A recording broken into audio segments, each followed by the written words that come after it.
Hey guys, Tribe Called Geek here. Today we're going to be talking about Kick-Ass, which I will be covering, and Daredevil, the new Netflix hit series. so without further ado, let's get started. Hey, Tribe Called Geek buddies. So, today I'm going to be talking about the new Netflix hit miniseries called Daredevil. There are about 13 episodes, great for binge watching. So, Daredevil started out in the early 60s as a funny, swashbuckling hero who would save pretty girls from being robbed and stop, things that people did in the 60s, whatever they did, smoked weed. In the early 90s, after that, Daredevil became a dark vigilante who you couldn't really tell whether he was the bad guy or the good guy. He was a wonderful hero and many people's favorite. So recently, Netflix made a deal with Marvel where they're going to make a series called The Defenders. It's going to be, I think, 13-episode TV shows. The 5 origin stories of 5 heroes. The 5 heroes are going to be the group of vigilantes called the Defenders. This group includes AKA the Immortal Iron Fist, and I forget his name. I don't think it's Ghost Rider though.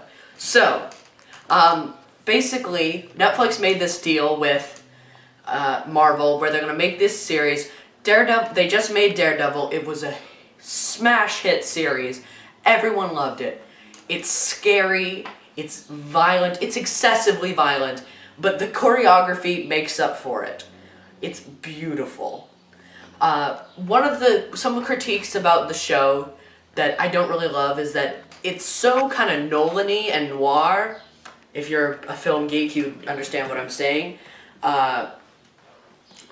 Christopher Nolan, the director, has historically made films where everything's kind of dark, the color palettes are all brown and gray and black, and that's kind of the feel of the show, and it up to the point where you kind of can't see the people.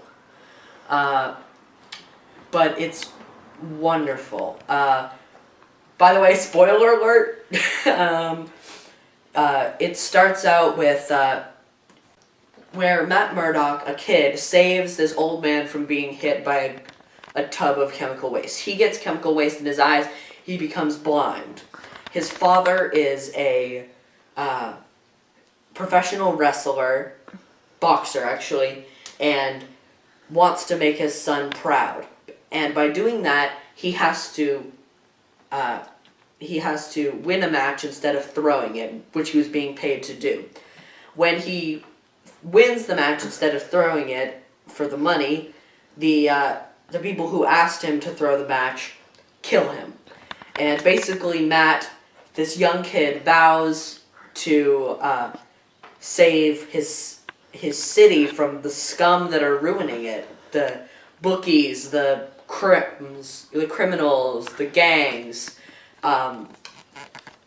And basically it's basically you're experiencing this huge conspiracy that all leads back to the Kingpin, who's played by Olsen D'Onofrio, fabulous actor, and a couple other great actors are in that show. Who is Matt Murdock? Matt Murdock is played by I think Kevin Cox. I think he's related or married to Courtney Cox, I'm not sure. I don't think so. Who knows? Wonderful show. You gotta watch it. And stay tuned for the rest. Bye. Hey guys, it's Walter. So for my segment, I'm going to talk about the Kick-Ass series. So what I love about this, it's totally unpredictable. There's Kick-Ass. It's like in the continuity and publication order. There's Kick-Ass, Hit Girl, Kick-Ass 2, and Kick-Ass 3, and it's not like they're going to be more. That's like the final, or at least they say. It's by Mark Miller and John Romita Jr., and this is just a fantastic series all around. So pretty much, the story is about this boy named Dave. Let me find a good picture of him for you. This is Dave right here, blonde with glasses. So, he decides to be a superhero. He's in the green suit right there.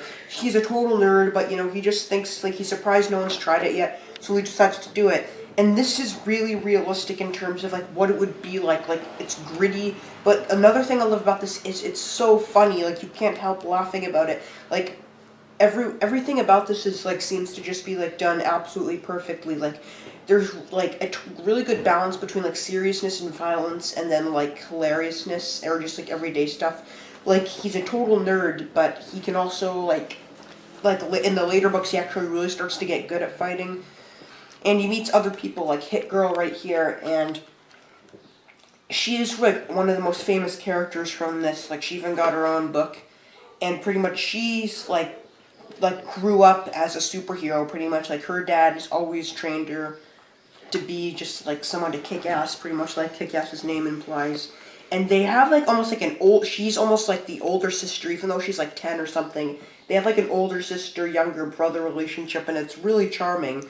There's, extreme amount of, there's nudity in this, there's, a lot of cussing, a lot of cussing, and there's violence, but, so yeah, the artwork in this is great. John Romita Jr. does a fantastic job. It can also even be extremely sad, too. Like, honestly, like, there's some heartbreaking moments in this. But, like I said, extremely inappropriate. Like, if you've seen the movies, it's even more inappropriate than the movies. So, I recommend hiding this from your parents. But, overall, great series. Highly recommend it. It's funny. It's you know, sad. It's gritty. It's kind of everything rolled into one. Thanks, guys, for watching. This week's weekly poll is, most of you know the CW series Arrow and The Flash. You gotta vote which one is better, Arrow or Flash. Personally, I prefer Arrow. He hasn't seen either of them. So, vote on this. See you guys next week. Bye. Actually, before we do say bye, I just do want to mention that even though I haven't seen them, I would still probably prefer Flash. Alright, that's it. Bye. Bye.